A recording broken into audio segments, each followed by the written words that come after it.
Thank you for tuning in to Bonsai Wire. This week, Michael and Jonas do a phone interview with Colin Lewis. Sit back and enjoy. Okay, everybody, we're talking with Colin Lewis, erstwhile member of the United Kingdom and now from the windy and somewhat stormy at the moment coast of Maine. Is that correct? You have a storm going through there? It's a coming. We originally expected it this afternoon, but it's going to be an all-nighter. Oh gosh! What's the name of this one? Oh God, it's unpronounceable. Isaiah. Yeah, something like that. Yeah, I don't know. Good heavens! And how long have you lived there? I've lived in Maine 10 years now. 10 years? No, I tell a lie. 12. Oh, 12 years. Okay. Yeah. All right. Yeah. So I kind of consider myself an adopted Mainer.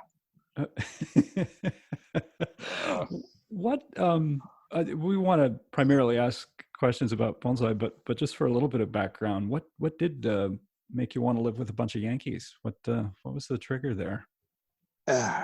Well, after an acrimonious divorce, I had to find somewhere to live, preferably somewhere that put a large ocean between me and the ex-wife. And I already had a lot of work over here. I had a 3-month tour lined up. I had a contract at the Arnold Arboretum to curate the Los Anderson collection. Oh, and I had an offer of accommodation. So it was a no-brainer, really. Yeah, right. And I could see you guys needed help on the East Coast, you know. Well, that was actually one of my questions. I was thinking, what were the kind of things you noticed about the bonsai community over here versus at home? Way behind.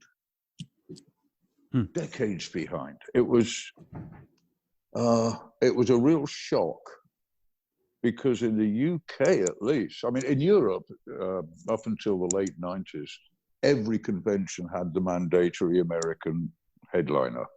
Mm-hmm. And one got the impression that bonsai, on the East Coast at least, was way ahead of bonsai anywhere else. And I came over and I found out that that actually was not the case. I'm going to be very careful how I put this, but it was pretty crap. I think that's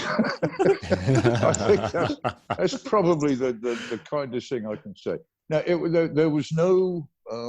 Everyone wanted to make very poor imitations of Japanese bonsai. They wanted to follow the rules as laid down by somebody or other. I have no idea who. There just wasn't the right attitude to achieve better bonsai. It was all done on the cheap and all done with a sort of a that'll do kind of attitude. Yeah. So I think you're onto something. I'd love to hear what makes an imitation a poor imitation of a Japanese tree. Yes. Well, not a good imitation. Look, everywhere has its own kind of signature style, or not everywhere, but most places have most countries, most cultures have a signature, a visual signature in their bonsai that is recognizable to people who have been aware of them for a while. You know, in Europe, you can tell an Italian tree from a German tree, from a Spanish tree, from a British tree. You could just tell. And I probably couldn't put my finger on what it is, but there's just something about it. And I've said this in the past to people when I've been explaining this, that if you went to a European exhibition and there was a whole bunch of American trees in that exhibition as well, you would go through and recognize all the European trees because of that national signature. And the American trees, and I'm speaking East Coast. Purely East Coast. You know, the West Coast is a different country as far as bonsai is concerned. But if you had a bunch of East Coast trees in that European exhibition, you would recognize those because they look like poor imitations of Japanese bonsai in their style. The people are trying to achieve what the Japanese achieve with old trees over decades, but they're trying to do it with small things in flower pots. It's a very difficult thing to explain, without some sort of visual aid. But well, so how did you fix that then? A lack of imagination. Well, precisely by telling people, use your imagination. I banned questions that included phrases like, aren't you supposed to? Or, is it okay to do this? Anything's okay. The only thing you're supposed to do is to make your tree look really cool. And I'm a big subscriber to that old John Marker, God bless him, that wonderful phrase, piece of advice: don't try to make your tree look like a bonsai, try to make your bonsai look like a tree. Yeah, that's a great phrase. I love that too. It is, and I stick by that now, and that's one of the things that I think, one of the turns that bonsai has taken in the last decade or decade and a half that is detrimental to its progress. Let me cut in here just a second. I think we're going to have to delete what I'm about to say, but we're getting some feedback, or maybe it sounds like you're rubbing two spoons together or something. That mic is really a powerful one that you're wearing. Huh. So if there's anything that's rubbing against, or if you're moving something around, we can hear it. Well, it could be rubbing against my shirt. That's about right. That might be it. Yeah, if you got a button or something is clicking or moving. I'm going to take the shirt off. I'm naked. Yep. That's extreme. Yeah. We chose an audio call on purpose. So yeah. We might need to leave this in, Michael. Yeah, I don't know. Right. All right. Okay. Sure. Great.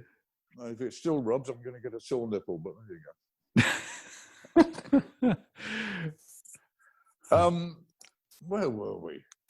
Oh, yes. One of the developments in bonsai over the last decade and a half or so is that every tree that is produced in demonstrations and workshops and everything you see, the itinerant bonsai rock and roll stars slapping up on Facebook and Instagram, they all look the same.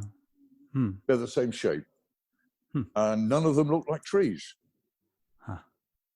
The challenge seems to be, with a fantastic piece of raw material, not how to make this into a unique emotive image of a tree or a tree-like being, but it is to make it look like the last bonsai that you made, to make you look like every other bonsai.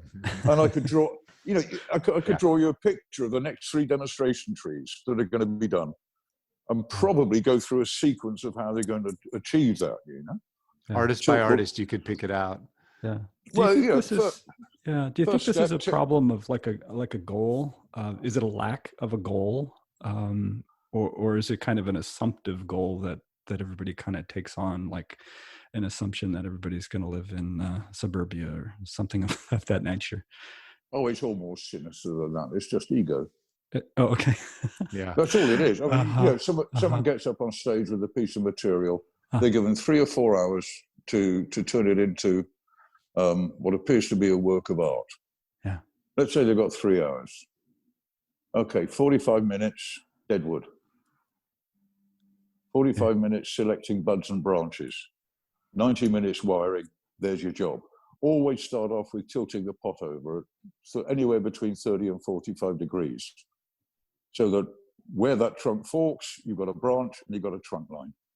That's how it starts. And once you do that, you're limited to having that heavy low branch with a dome on top.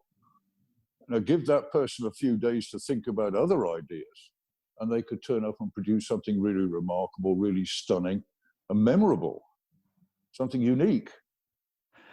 I was told by a former student of yours that you had never had any opinions about demos. I don't believe you. No, he meant the reverse. Yeah. No, there's two kinds of demos. There's that kind, which is the easy way out. Organizers of events, let's grab a bit of material, stick it up on the stage. There you go. You've got 3 hours. Do your thing. Right. Whereas the other kind of demo is when someone comes along and actually demonstrates a principle, a technique, gives a seminar on something. That's important. That's a learning opportunity. Yes. But the other thing, it's just like a piece of stand-up, that's all. Yeah. Yeah. You will believe me when I mention that I once, after a demonstration, overheard in a bathroom, I kid you not, well, it doesn't matter if the tree lives, it's a demonstration. Oh, no, you didn't. Yeah. Somebody it's said there that. I actually heard this in the wild. Like, oh, well, it was a demonstration. We were there to learn. And I just thought, learn how to kill a tree? Well, there you go. Yeah. In fact, I've seen a number of demos where we left 100% assured the tree was dead, and it did die. Wow. Well, my first trip to the States, 1998, I was in a club in, I think it was Hartford, Connecticut. And there was a tacky Chinese elm, one of these curly-whirly things that came over late 90s, sort of semi-cascade Chinese elm with exposed roots. So I did a bit of a number on that, and I made it look like a little tree, and it was in a nursery pot. And then the entire club said, no, you haven't finished until you repot it. Oh. Well, we've got no soil, and we've got no pot. Well, use the same soil. And we've still got no pot. In the end, someone dashed out and got a trash can lid. Oh, you're kidding. That we used to repot this tree in, because it had to be repotted. And it was probably that kind of sowed the seed of my impression of bonsai on the East Coast of the United States, because you get thrown in jail for saying that sort of thing in England. Oh gosh! So that was the seed of your discontent. That was the seed of one. It, I think. Wow. Yeah. So have you ever since refused to do a demo? Actually, I did refuse to do a demo on that same trip. At Mid-Atlantic, the material that they supplied was a 30-inch tall straight trunk with a couple of branches on the top. Again, a Chinese elm. On the bottom third of the trunk was corky bark, and the top was smooth.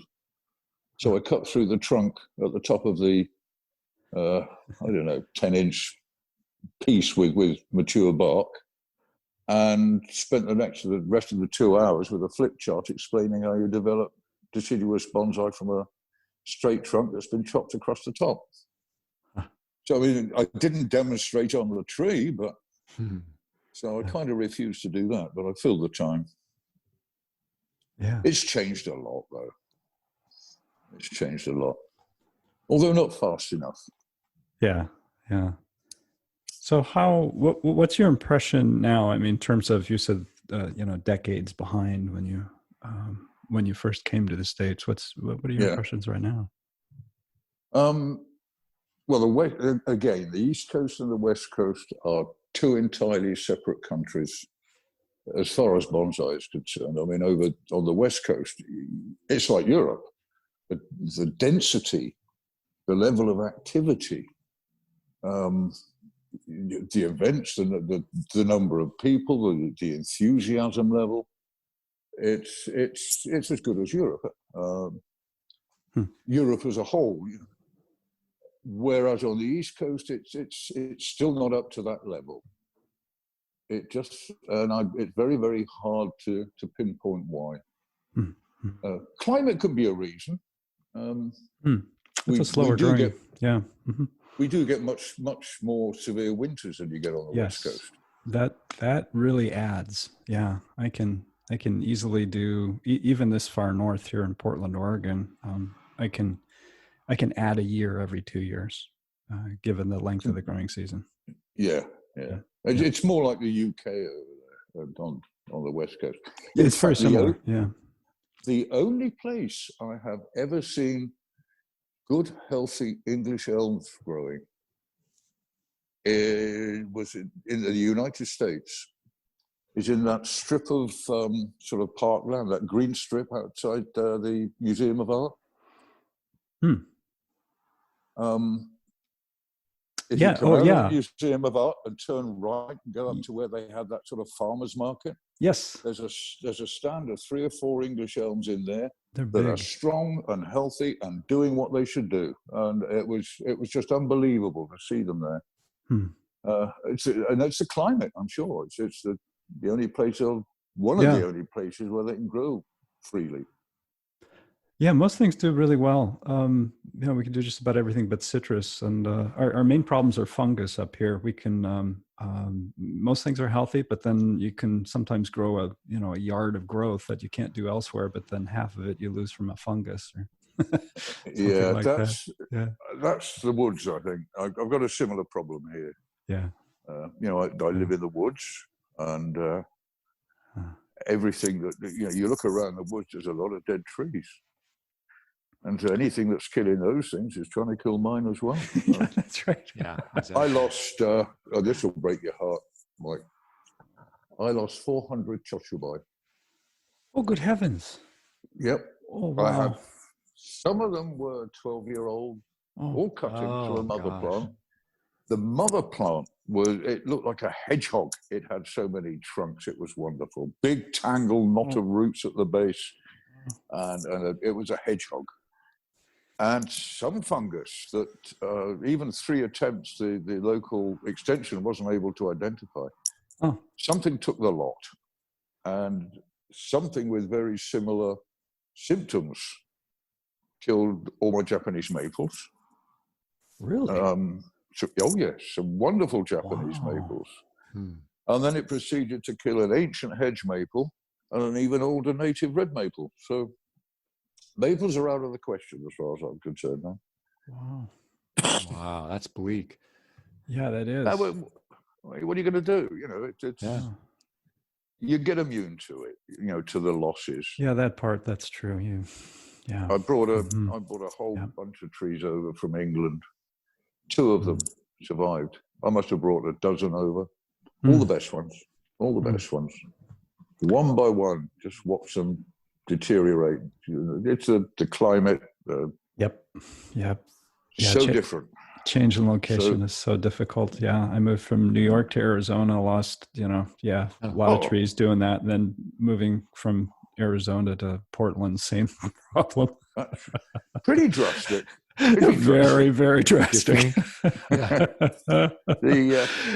Ironically, one of the 2 trees that survived is one of the first I ever grew, and that's an English elm. And it almost died. And I've only just the last 3 years got the hang of how to overwinter it, when to bring it out, and how to baby it. It's happier here than it was in Massachusetts, that's for sure. Just got too hot there. I see. Yeah. So talk us through it. What's it like growing bonsai in Maine? I don't have seasons where I live in Northern California, so I'm just very curious. It's hell. It's hell. You have to adapt. The worst part isn't the cold in winter, because the trees that are out in the hoop house, they can take the cold. The others, I've got a little temperature controlled cabinet that I keep them in until, where they don't get below freezing. The worst part is spring. Every fiber in my body tells me that by the end of March, you're planting your vegetable seeds and the buds are starting to swell. And then mid to late April, the leaves start coming out and your seedlings are popping up. Not here. You've got another 6 to 8 weeks to go. And it's spring. There's no such thing as a spring insofar as there's a gradual transition from winter to summer. What happens is you get a whole bunch of days of the winter, and then you get a summer day, and then it's back to winter for a week, and then you get 2 summer days, and then it's back to winter for another week. And then gradually over a period of time, the number of summer days you get increases, and the number of freezing cold winter days you get decreases. And that's what passes for spring. There are very, very few typically nice spring days, Do you do a lot of the dance where you move trees in and out after repotting? No. I never have done. I never have done. I repot a tree, stick it out on the bench, and that's it. Well, no, that's a lie. In England, I did that. Here they go. Got a greenhouse? Here they go back in the hoop house. Oh, okay. Because you've got to start so early repotting that there really is a risk if you put them out. Yeah, any kind of a continental climate, the greenhouse is such a benefit, isn't it? Oh, gosh, yes. Yeah.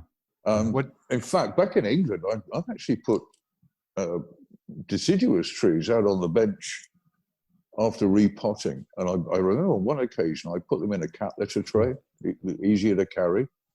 And it rained for a couple of days and then it froze. And for a couple of days, these trees that had just been repotted had their roots in a solid block of ice. Wow. They woke up and didn't miss a beat. You're kidding. No. Wow. No, I'm not sure whether that advice is really absolutely necessary or whether it's just a belt and suspenders thing. But I'll always take the easy way out. So. Oh, wow.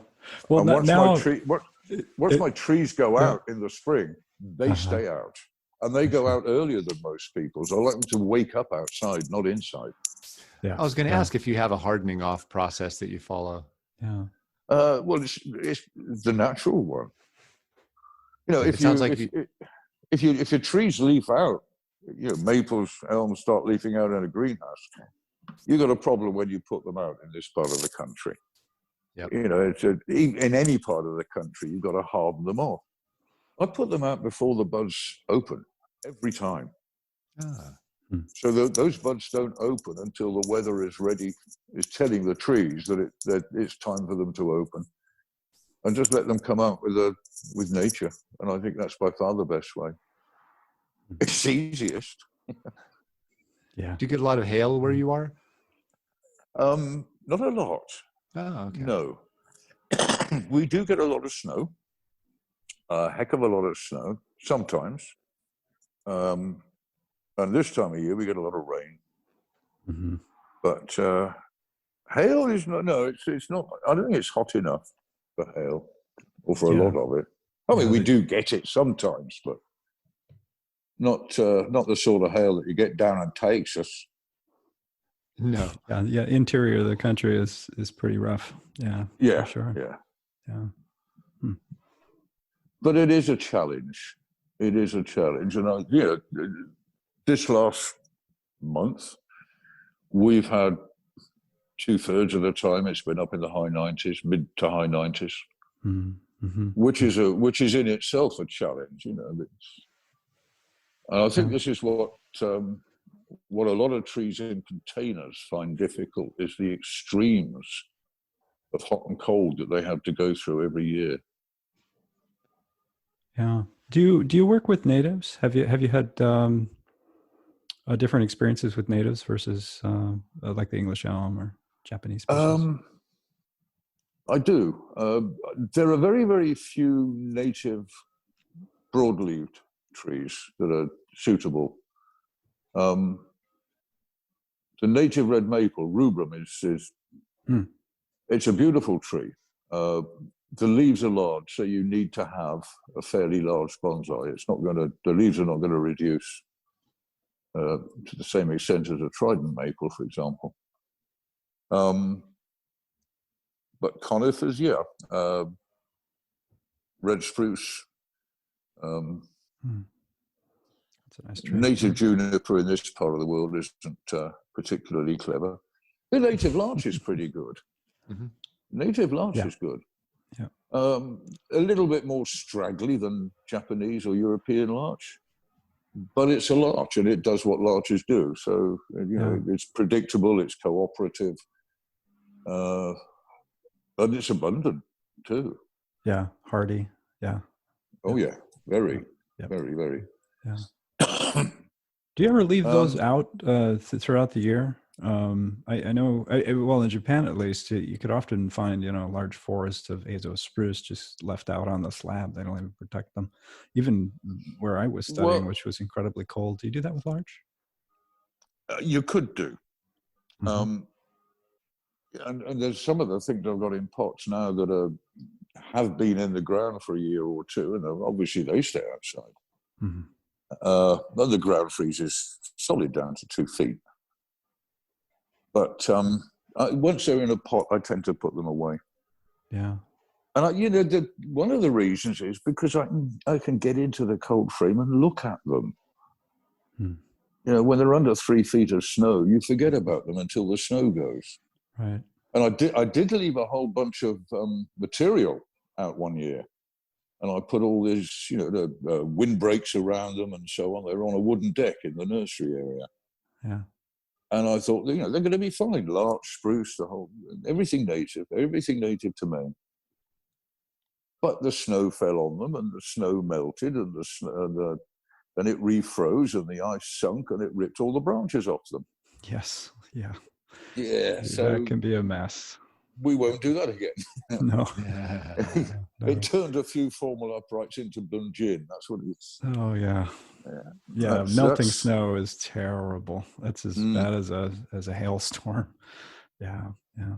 I'd like to pivot if that's all right, and get you to talk a little bit about aesthetics. I'm really curious what your early influences were, just for starters.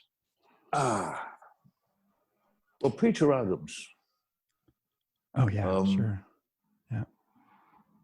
Who today is underestimated. He does not receive the credit that he deserves. He was like a major influence in Europe. And he wrote a book. His first book, I think, was called Successful Bonsai Growing. I have that which was a tester, a market tester. And then the publisher, Wardlock it was. Yes, there's a market for books on bonsai. Then he did The Art of Bonsai. And that, to me, was a game changer. Because that started talking about bonsai in aesthetic terms. When was that? When was that published? Mid-70s. Okay. Maybe I can tell you it. No,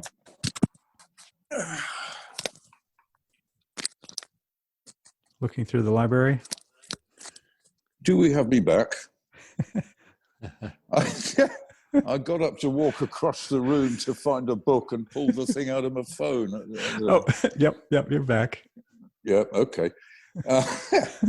No, I can't tell you exactly. It was I think it was it's not important. 76, 77. Yeah.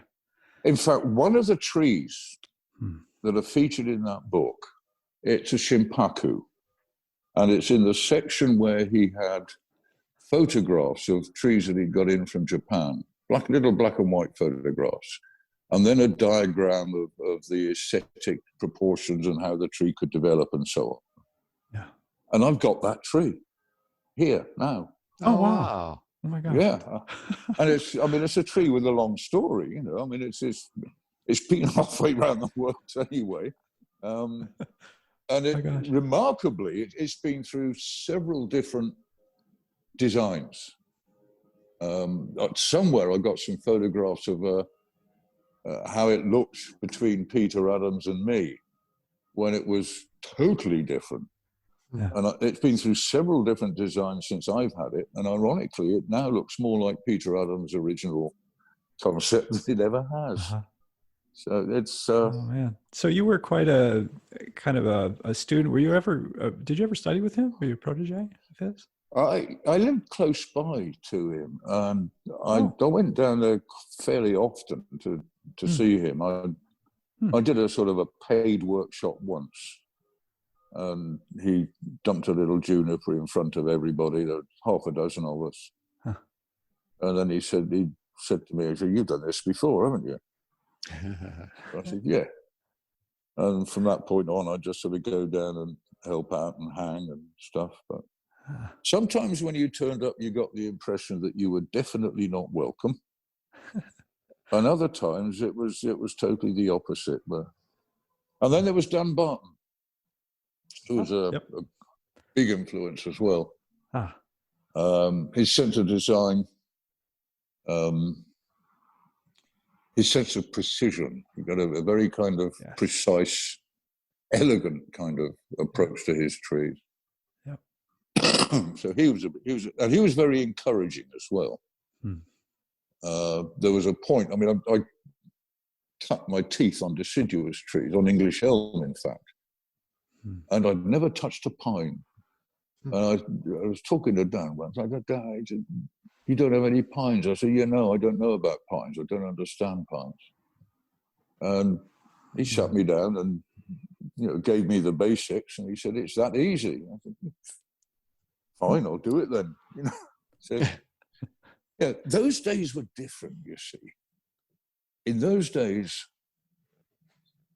people like Peter Adams, Dan Barton, later on me and others, you didn't charge people for advice.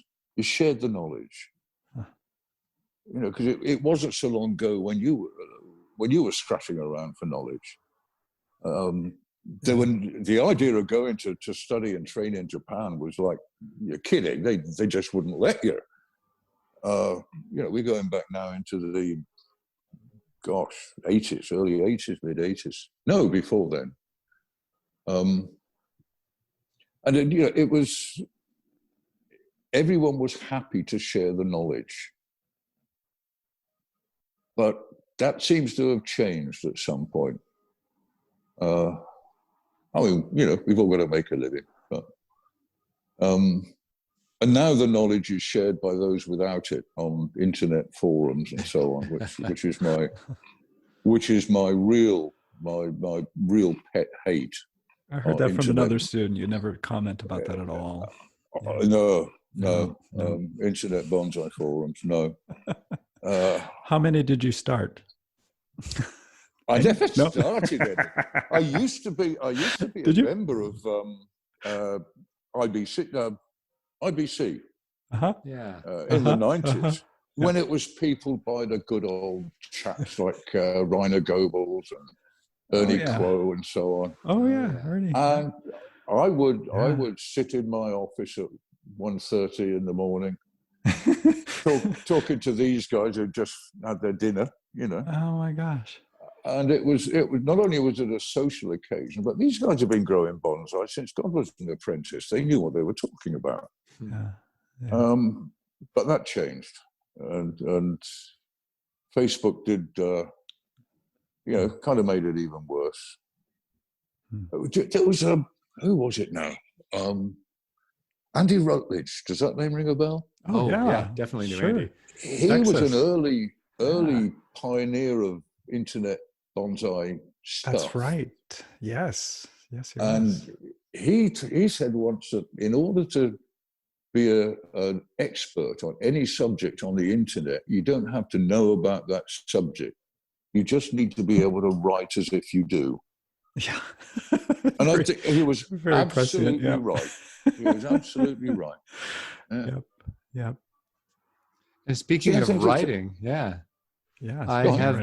I have been recommending your books for years as some of the only books that I've recommended in English, because books like the Bonsai Survival Manual are on a very short list of helpful starting points for people.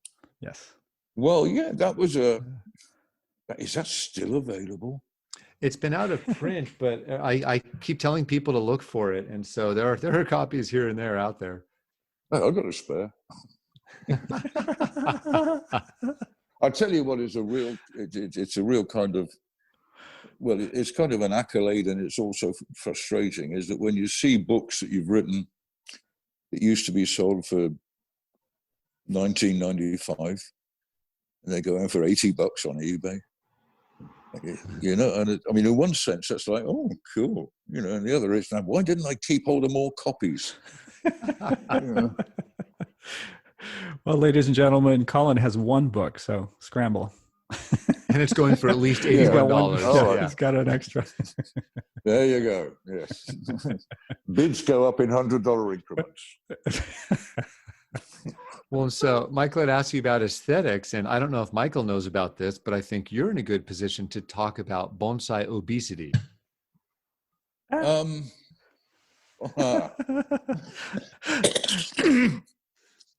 Could you expand on that? Bonsai obesity?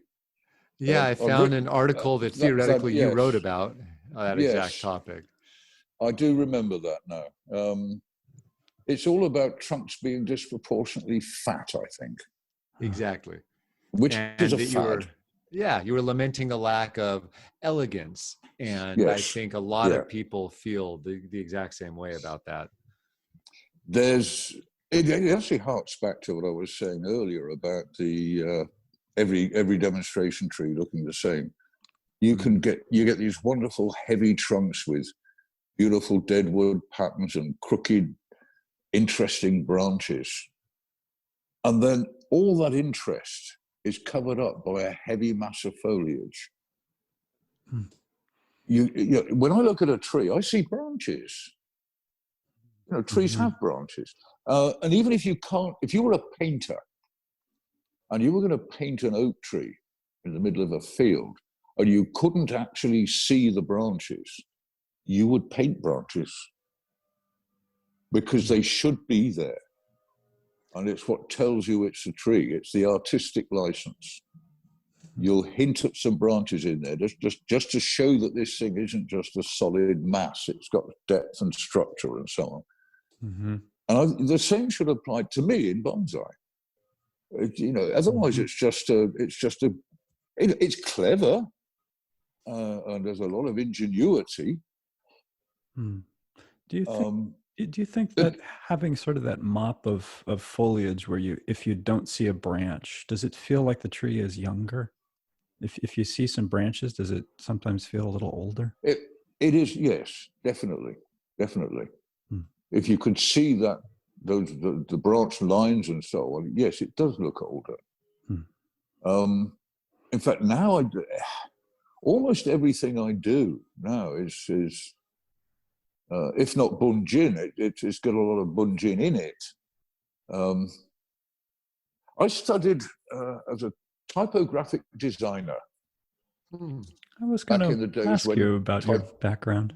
Well, back in the day when typography was actually designed. Yeah, wow. Before desktop publishing and all that malarkey. And when when you're dealing with letter forms, I actually designed typefaces at one point. When you're dealing with letter forms, you're dealing with line. You're dealing with line and proportion. And you've got 26 letters, and every one of those letters has to fit comfortably between any combination of any two of the other 25. Oh, wow. So, there's lots of complex things going on there. It's fascinating stuff.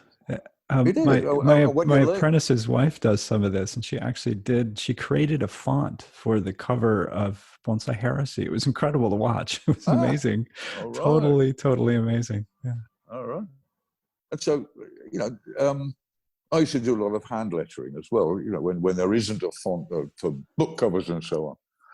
And so you're always aware of line and curve and space. If you for example, you draw the letter O, and if the outside isn't totally round, but the inside is, it looks okay. If the outside is totally round, but the inside is a little bit off, it sticks out a mile. The space is more positive than the actual black. So, these things, they're an influence. They're an influence in my sense of design. I think in a linear way. When I draw in a linear way. I don't sort of draw volume or bulk. It always starts off, at least it starts off with line. And so my trees reflect that. Yeah. What's your opinion of doing a drawing before approaching a tree? Do you find relevance with that idea? If I'm conducting a workshop and I want to get an idea across to somebody and to sort of give them a blueprint for future development, then a drawing could be useful. I think to draw a tree before you work on it is a bit risky, because you may fall into the trap of trying to follow the drawing, not the tree. Yes. Right. And let's face it, if you're trying to do an artistic or an aesthetic discipline, if you can't keep an image in your head long enough, to actually make it a reality on that tree, then you're not doing it right. Yeah, yeah. And there's also you've got to have that ability to visualize and to retain that vision. Right. And to adapt it as well, as the tree does what it wants to do rather than what you want to do. You've got to adapt. It's that a vision. conversation, and if we deny the conversation part, we end up dominating the tree, don't we? Yes. To follow the drawing, and the tree isn't able to go there. Possibly. So I think that's I think it's a bit dangerous. Yes. I think it's a bit dangerous. Yes, yes. But as you said, there's some minor instances of utility for it. It may be an indication to others that yes, it's a useful tool. Mm-hmm. Yeah. But I would not employ it, and I would warn others against employing it as a matter of routine. Yeah, I never saw anyone in Japan, my whole time there, ever approach a pencil or a pen and a paper. They just don't do that. No. It's there's a lot of things when you want. I'll start that again. Never buy teeth from a mail order catalogue. It just doesn't work.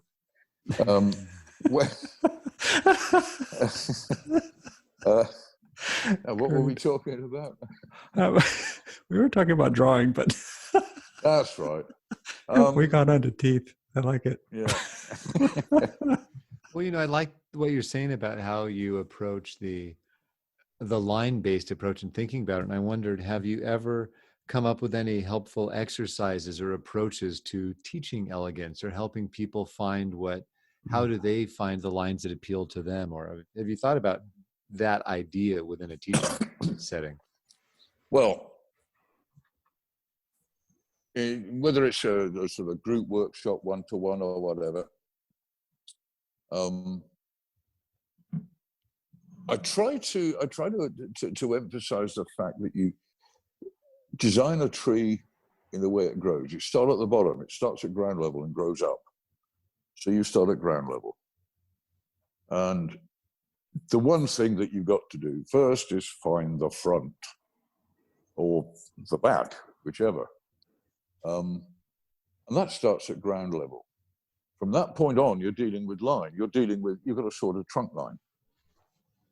And you need to compromise between the best trunk line, the best nibari, the best branch placement, and the best branches.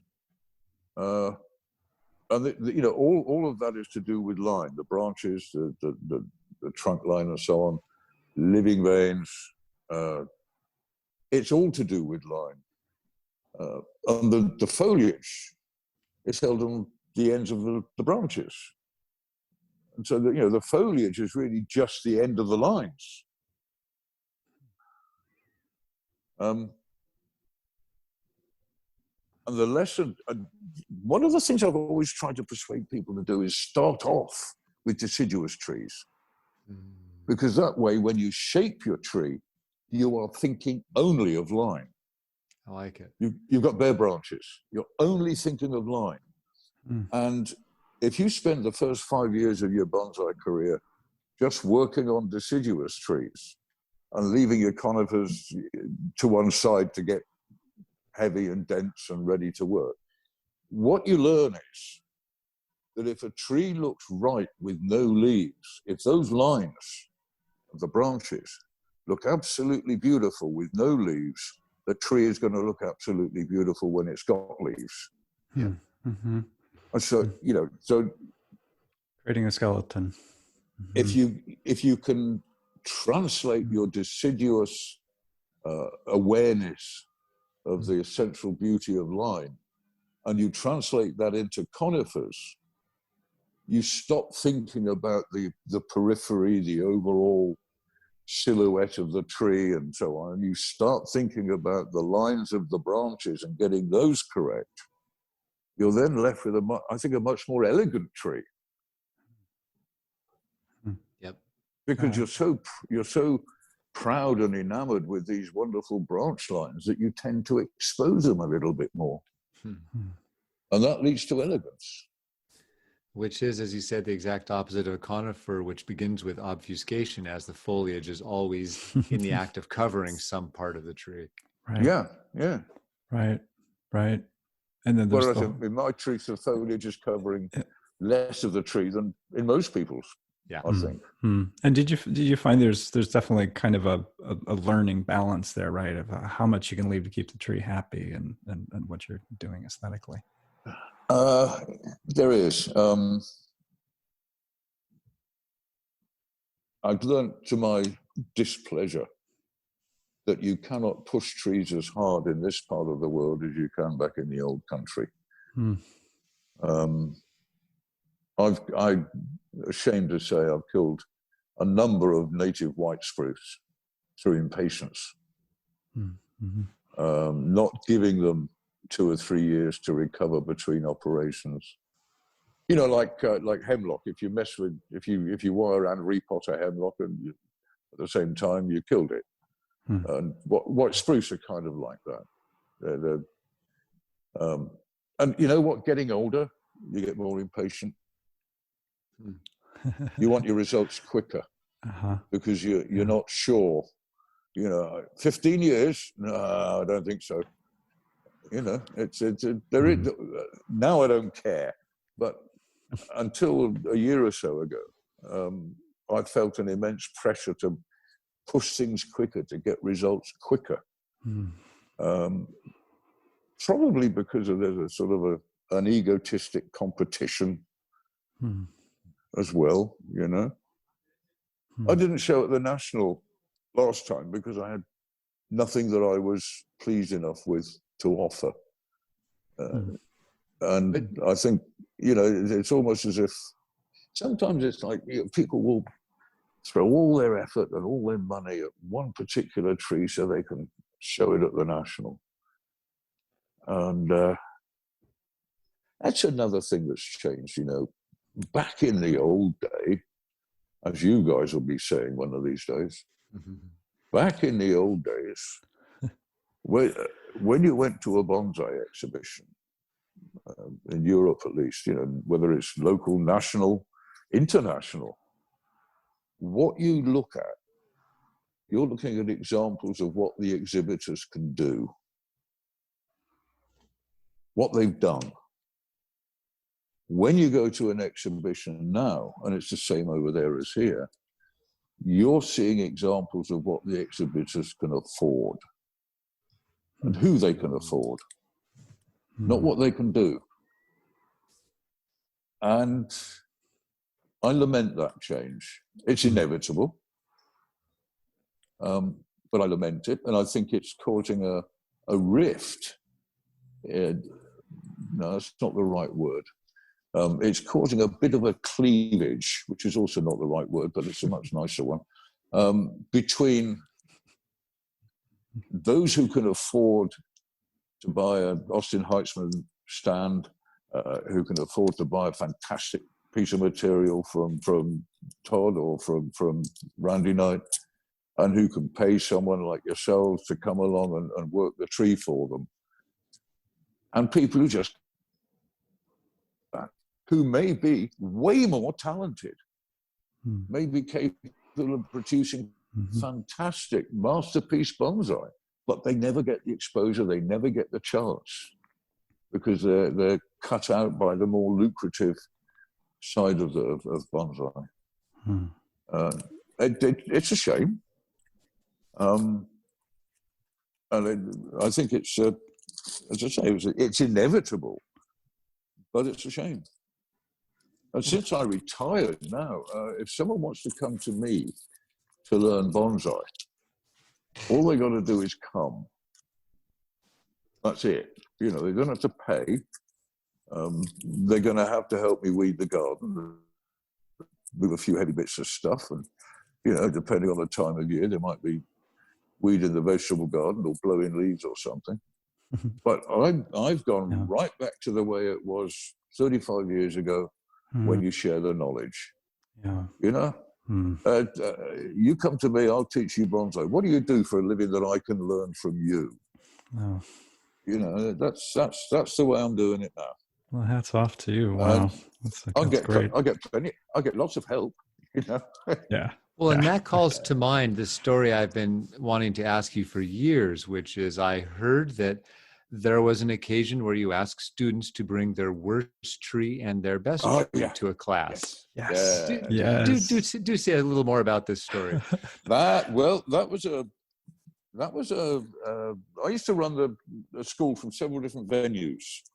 I had 5, I think, different venues up and down the eastern half of the United States, and every so often we'd have a bring a certain kind of tree, you know, like bring your best tree in, and everyone had to place their tree on a turntable, and everyone in the group had to comment on that tree, some sort of critique. Nobody was allowed to repeat what somebody else has said. And I set myself the challenge of going last. And that was an interesting thing, because different people, you change the order that people commented each time a tree went up there, you know. So poor guy who went last only goes last once. And that worked well. And then one day I had a thought, and you know, people tend to hang on to really dreadful pieces of plant life out of sentiment. So I said to everyone, yeah, bring your worst tree. And I did this in every group. Bring in your worst tree. And so they brought in their worst tree, and they were pretty bad. And then I dragged a big trash barrel into the middle of the room, and I said, wow. well, throw them in there. Oh my gosh. Throw them in there. Oh, yeah, why have you got this? If it's by throwing this in the trash barrel, you've immediately improved the general level of your collection. You know? Especially if it's only a handful of trees. Yeah. Yeah. And some people actually did bring in and throw away more than one tree. And a couple of people went dumpster diving as well. I did say that. Oh, yeah. I did say they could keep the pots. The trees. No, the trees. And there's another phrase I've got that comes back from where I lived in England. Over the fence. Oh. There's a type of tree that's known as an over the fence tree. Because that's where I used to throw all my junk material into this. There was a way leave under some power cables, and all the local folks would go out there to light their bonfires and so on. So I just threw the junk trees over the fence. And I do the same here as well. I've got a deer fence around the growing area, so junk trees, I just throw them over there. We have a big event in the San Francisco Bay Area where people bring their own trees, and it's where a lot of mediocre is too strong a word, material changes hands. And I've always thought how glorious it would be if they thought of it more as a gun buyback program, and they just simply destroyed all of these trees and took them off the market. Wouldn't that be wonderful? I do agree with you there. It's an interesting idea for a bonsai organization to take trees off the street. It is. It's rather like it's rather like the club raffle thing. Yeah. You know, exactly. Yeah. It should be a Russian roulette is what it should be. Yeah. You know this tree is crap. Why are you going to lumber some other poor devil with it? It's just... That's right.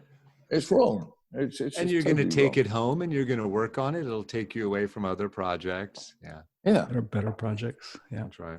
Mm-hmm. So speaking of better...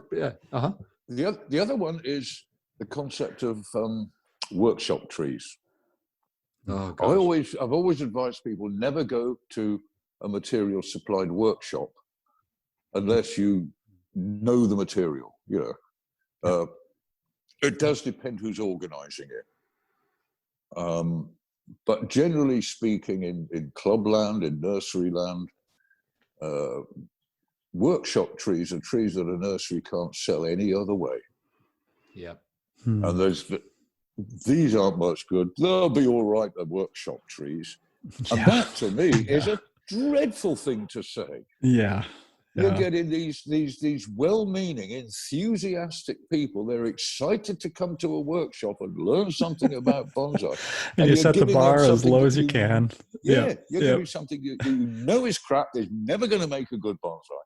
Yeah. And it's a rip-off. So that's the advice I give to as far as material supplied workshops. Yeah, unless you have seen the trees beforehand or can select the trees. I have done some. I did some one down in Cincinnati a number of years back. They had a whole bunch of money to spend. But I bought some Mugo pines. There were a dozen of them. I took every single one of them.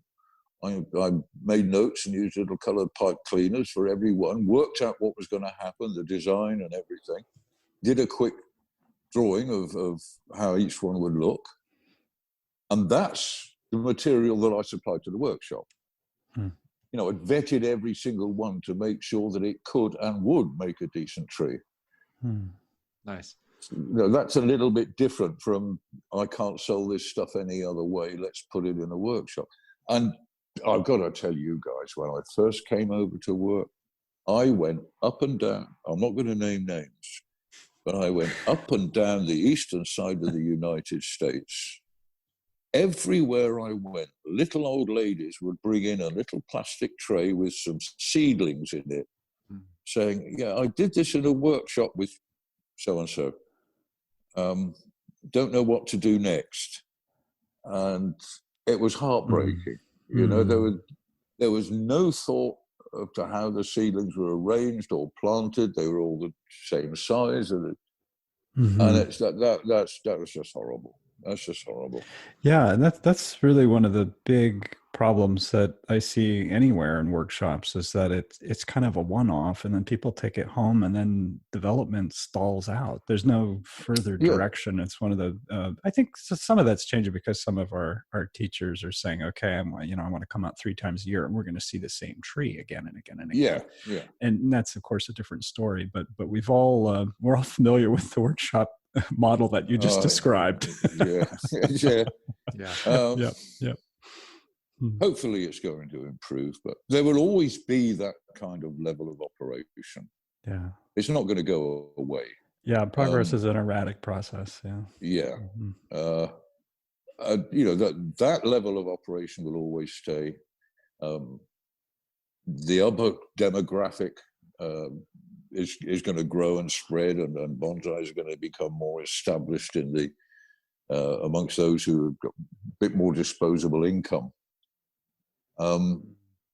It's a whole bunch of people in the middle. So I want to see improve. I want their lot to improve.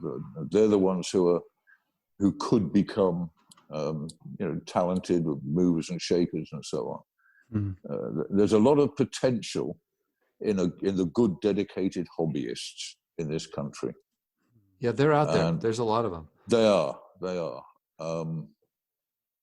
And they, in some cases, they kind of lack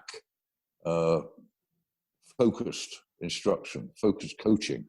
Yeah.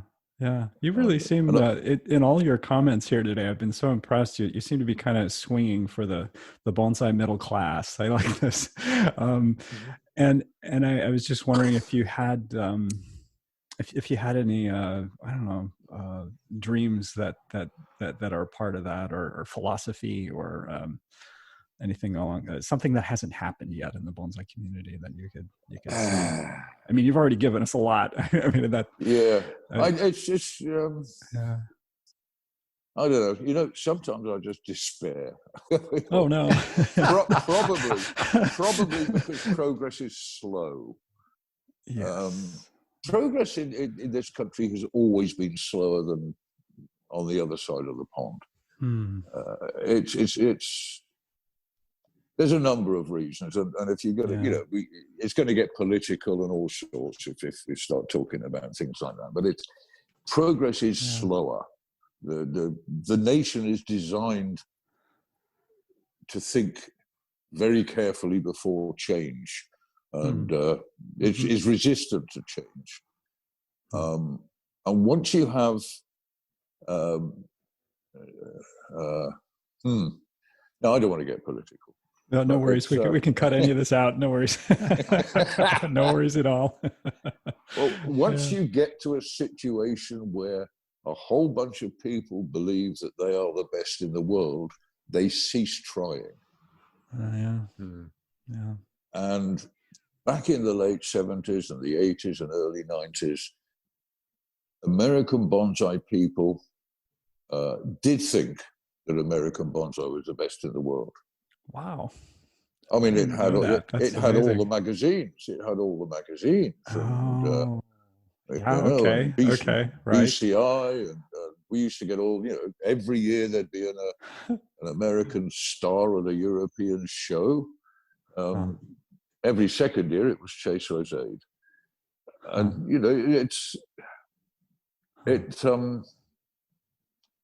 people stop trying when they think that. Yeah.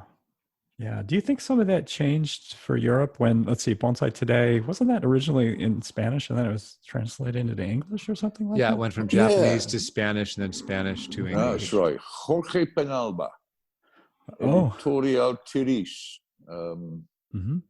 bought the rights, the translation rights, everything globally apart from Chinese, from the Japanese publishers. Right. And when was that? And, was that early 80s? That would have been, I'll tell you when it was, 1988. Oh, late 80s. Okay. All right. Yeah. 1988. Okay. That happened at the same time I launched my magazine in England, which later became Bonsai Focus through a whole series of various steps. Right. But Bonsai Today, yeah. And then it, I forget the guy's name who picked it up originally. He was from Massachusetts. John Palmer, right? John Palmer. That's it. That's it. Yeah. And then the French picked up their version. I think they still do have they're still running it, I think. They do. I believe so. I'm not sure what happened to it here. I think briefly, Wayne Shea of Stone Lantern picked it up. Yeah. But he stopped too much. Yes, I believe. Yeah. But he's got kind of an online newsletter. Yeah. And I'm wondering whether the printed media's got that long a future now anyway. But you think that the media has had a big effect on what the community perception of themselves? Is that sort of what you're getting at? I'm not sure it has. One does read comments here and there about the people who contribute to some of the more popular magazines. How many are there? One. They're regarded as being elitist and so on, but that's just folks. But no, I think one advantage. I think everyone should subscribe to Bonsai Focus, if only just to see what other people are doing. It's always useful to see that, and there is much more creative imagery coming out of Europe than there is from the eastern half of the United States. Right. Yeah. I keep saying this. It is two different countries as far as it's pretty amazing. Yeah, they're remarkable. And actually, you can hear some people argue, well, you can find all that online. But the thing is that when you have a periodical like that, somebody's sitting down and having to curate it and think hard. And Bonsai Focus is a great example of a team that have done that for a long time. I think the German publication Bonsai Art is another one. They kind of have proprietary articles. They don't just translate. That's a really interesting. I wish I knew German better. It's pretty good. Bonsai Art is not. I think it was at least run by the German club, the German national organization. I'm not sure if it still is or not. I don't see why it wouldn't be. But no, in fact, when I launched mine in 1989, and unlike all the other magazines, I paid contributors. I paid them £40 sterling a page, which at today's exchange rate would be about $50, $55 a page. Wow, yeah. And it was the first and only bonsai magazine to pay its contributors. Good for you. Yeah. But that meant that I could make demands. Sure. I could, I could edit things. I mean, I'm in control. Yeah. To be dependent on people feeling like writing an article and send it off is just a way to ruin. And I did get some pretty good articles at some point. I bet. But that magazine lasted a year. We had a clinically insane, and I mean that literally, Prime Minister called Margaret Thatcher. No, really, she was kicked out by her own party for being insane, basically. Oh wow! But anyway, mustn't get political. She caused her second recession, which threw me into tailspin as far as funding the magazine was concerned, because I spent all the launch money, and I needed and had secured previously when I launched the thing a bridging loan to cover the production of the first issue of the next year, to get all my subscription money back, and then get the advertising revenue, which is always delayed by 3 or 4 months. That was really bad timing then. Yeah. Oh boy. So I go into the bank and I said, can I have my loan now, please? He said, no. I said, what do you mean? You said, no, we changed our mind. So his office, manager's office, was in one of these steel partition things, with a little obscure glass panels or plastic in them. And they had one of those boards with the exchange rates, the little numbers that you push into slots on a black velvet background. And that was on the wall. And I walked out of his office and I slammed the door so hard that all those numbers went flying across the bank floor.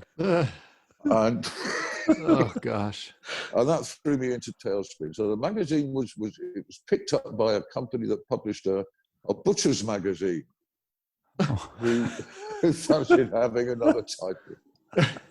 And they kept it going for a few years with me sort of editing and consulting. Yeah. And then they sold it on to René Rooswinkel and Farron Block. Bonsai. They combined it with their Dutch magazine, and it became Bonsai Today. So that's the story behind that one. Oh my gosh. What a kick. Wow. I'm pretty good at startups like that. I'll start magazines, I'll start businesses. I've started dozens of enterprises. Don't ask me to keep it going, because then I lose interest. Completely lose interest. Good to know that. Yeah. Wow, that was quite a history. My gosh. Oh, there's lots. But any story you want to tell? Any great history? None that is really fit for the public ear. Well, those are the best.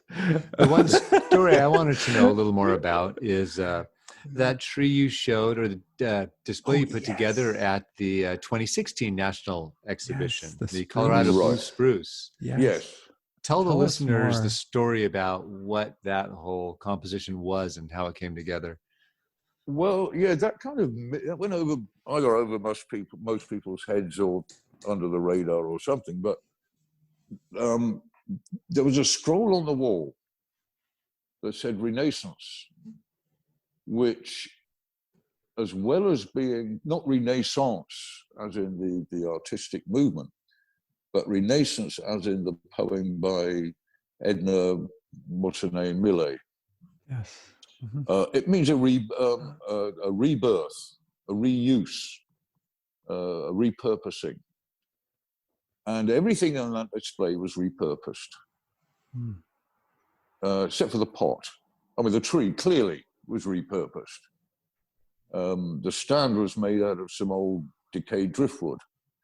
The companion piece, if I remember rightly, was an old bronze suiban with an old a tree stump that had just been moss covered standing in. I can't remember what was around it now. Ash, I think. It's the big moss covered. The moss covered thing, the moss covered tree stump, and it was just sort of death becoming life, repurposing. Oh, it's wonderful to have that kind of intentionality that threads through all the elements of a bonsai display or any work of art. Maybe even if looking at it myself, I wouldn't have gotten it, but it holds together. It would have been better if it had been more accessible. I don't know. Well, what people hung on to is the pot. The pot got a lot of attention. Oh yeah, that's the Buddy Dan Barton. Yes. I looked at that root, and this root's got to come off. How am I going to carve that? I go, no, I don't want it. It was just too good to take off. And I thought, well, okay. Well, the only person I know who would latch onto the idea and who could make a pot that big was Dan. Mm-hmm. And so I took some measurements. The dimensions of the pot, the position of the hole, how big the hole should be, sent those over to him. And he came up with the idea of, I wanted the blue glaze on the inside, so it looked as if there was water coming out of the split. And he came up with the idea of making a little puddle of the same blue glaze to put underneath that, so it looked like it was dripping down.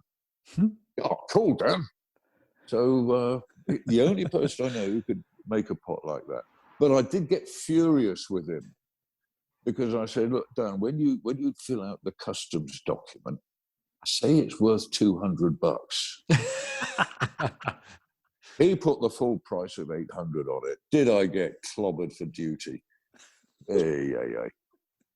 But anyway, it was worth it.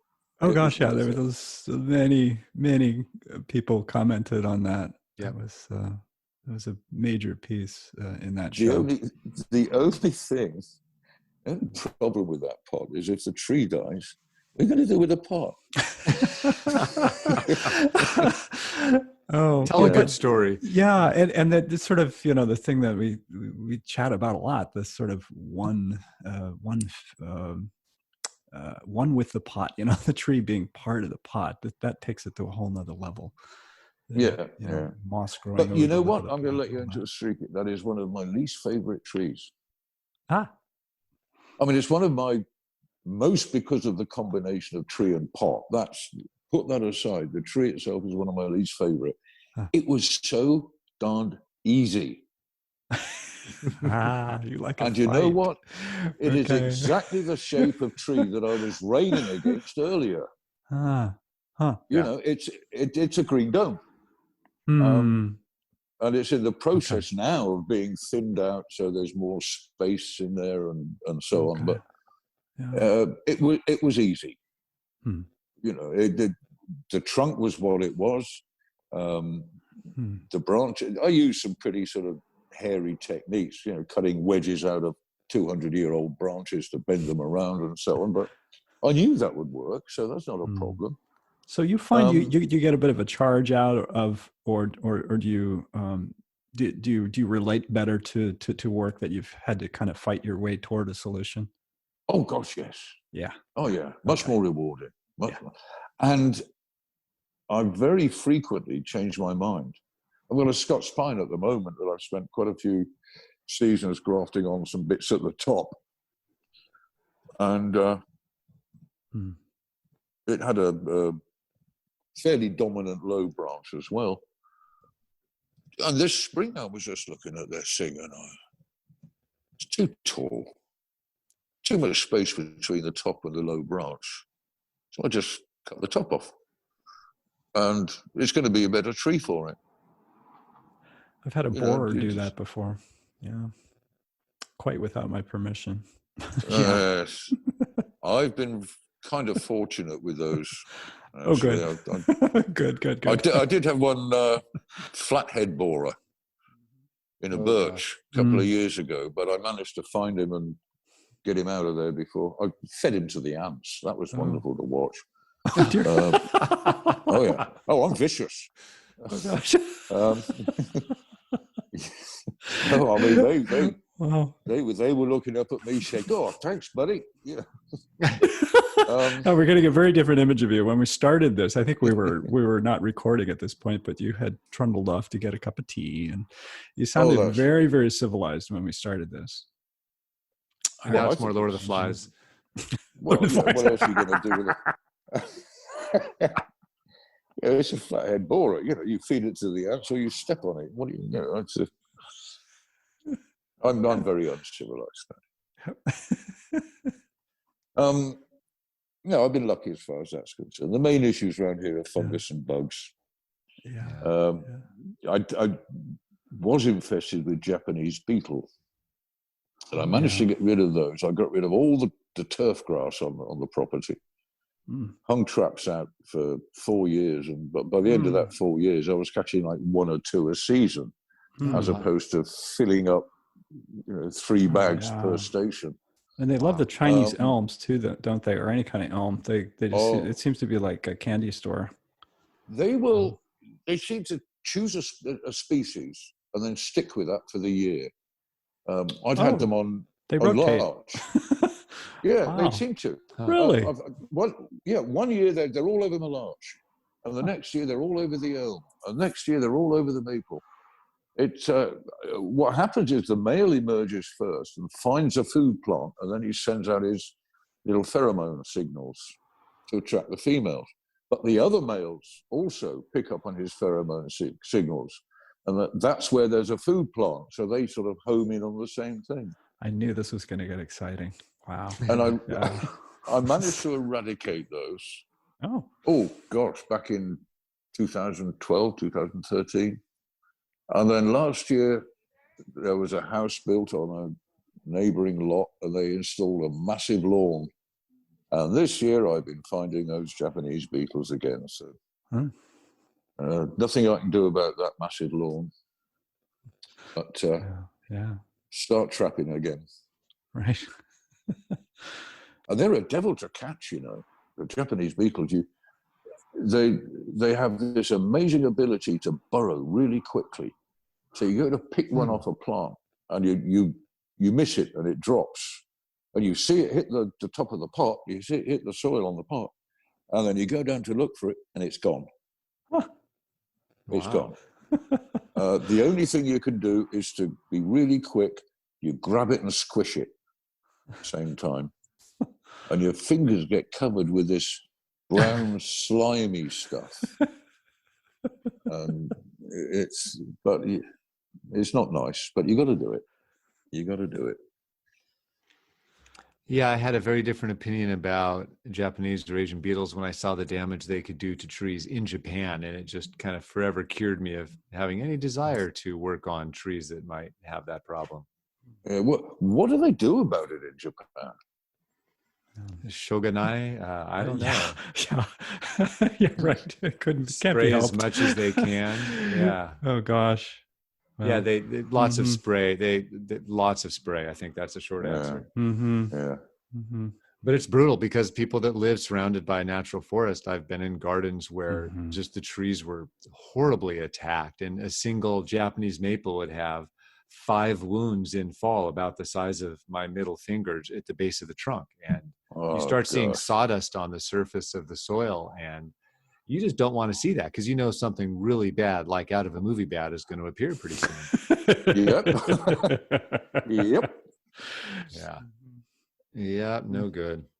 The other problem we got here is there's a moth that lays its eggs on the needles of pines. There's little green larvae. Oh, yes. And they come out hundreds and hundreds of the things, and they'll strip one shoot of needles, then move on to another one and strip that. They follow each other. Right. And the last 3 years, I had really impressive, jagged-looking pitch pine in the landscape. I cut that down yesterday. Oh. Because there's virtually nothing left of it now. They devoured that over the last 3 years. And I caught some yesterday on a Scotch pine I'm developing. And they're hard to spot as well. They're the same color as the needles, you know. Yep. And by the time you see them, they've done the damage. Right. And some of them are stripy. They have they look like stomata bands. You know, the green, they're perfect and camouflage. the white. Yeah, they're absolutely perfect. Yeah. And I think that these there are some that have got black spots on that are the males, and the ones without the black spots are the females. I think. Not that that makes any difference. They all get cut off and thrown in the fire. Yeah, nothing's done more damage to my garden than caterpillars the last few years. I've started spraying more and more prophylactically for them. Yeah, and caterpillars are hard to prevent. They are. Yep. Well, it's not that bad there's a couple sprays that are effective, but they only work when they eat treated material. Yes. Right. You want to stop them eating it. I sprayed everything with neem oil the other day to see if that deters the Japanese beetles, but it's a bit early to tell yet. Yeah. Jonas, did you have any last questions? You know, I got more than I bargained for. Yeah. I think we heard all the things today. That was pretty great. Yeah, you've got some editing to do there. Do you have any final thoughts? Anything we didn't get to that you were dying to tell us? Yeah, are there things that you see going on today that you're excited about? Yeah. I don't see much that's going on today, you know that? I abandoned Facebook at the end of last year. Oh, bravo. I just got sick of all the junk, you know, and finding things out about people that I thought were friends and finding out that they're not the people I thought they were. You know that. You've seen all this happening on Facebook. So I just get off it. So the world now depends on Facebook for communication. So I don't know what's going on. How weird is that? It shouldn't be that weird if you're in Maine. Well, that is actually true. That is actually true. Yeah, Maine is like another country as well. You know what I like about Maine is the sense of community. I've never experienced living anywhere where there is such a sense of community. And when I first came up here, they saw out a Massachusetts license plate. And, you know, if I was driving home from the local Burger King or something after dark, they'd throw coffee cups at the car and things like that. That's worse than what we do to Californians. Wow. Yeah. And then when I used to get, people around like, roofers and people because the house needed some attention, they'd give me these outrageous prices. And then, they said, how long are you here for? I said, what do you mean? I live here. He said, what, year round? I said, yeah. And the price goes down. Yeah. Wow. There's that kind of thing. There is a tremendous state of community. Everyone pulls together. Winters are so harsh that you're all in the same boat. Different kind of state. Oh, that's neat. Yeah. And it's also it's the second safest as well as far as the pandemic's concerned, which pleases me no end. Yeah, true. Well, that's great. Well, thanks so much for taking the time with us today. This was a lot of fun. Yeah. I enjoyed talking to people. Thanks for Don't often get a chance to talk to people. Delighted to enable you. Yeah. It's good talking to you guys. Great. Keep up the good work. Good work. We'll attempt that. Will do. Good stuff. All right. Thank you. Cheers. Thanks a lot. Take care. Bye.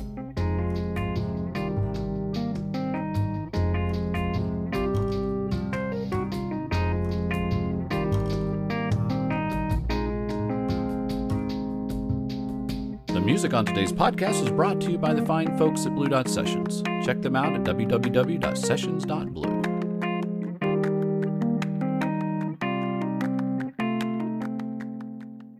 Remember, if he's English, the tea is mandatory, but the comfort is secondary. Well, yeah, but you know, I'll get out of bed in a minute.